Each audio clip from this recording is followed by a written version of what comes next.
بعد حالا هم قسمت بعد داستان رو بهتون بگم. بعد به من گفت که آره عمم زنگ زد گفتش که خالت زنگ زد گفته اینجوری مامان جواب تلفنشو نمیده، داری از سر کار میری خونه، با گوشیت زنگ بزن من با مامانت صحبت کنم.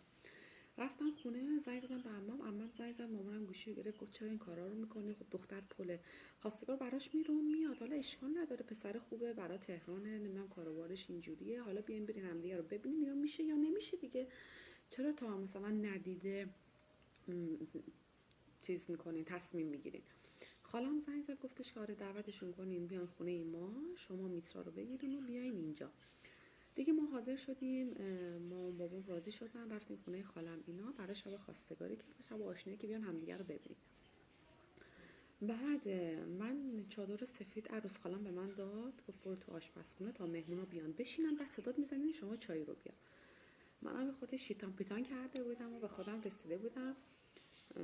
بعد همسرم با خانواده‌شون اومدن و منم اون خونه اون موقع خونه قدیمی یه جور بود که مثلا آشپزخونه اوپن نبود، در داشت، بعد مثلا حالت یه اتاق خواب بود.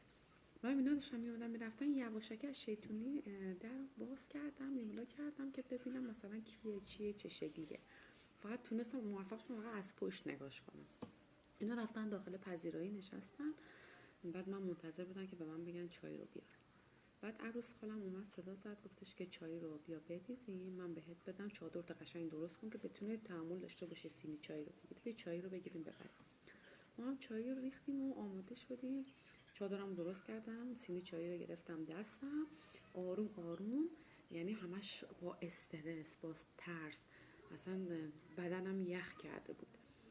سینی چای رو بردم و پذیرایی کردم از پدر شوهرم، مادر شوهرم و همسرم، و وقتی اون موقع لحظه جلو همسرم رفته بودم که چای رو بهش تعارف کنم اصلا یخ زده بودم.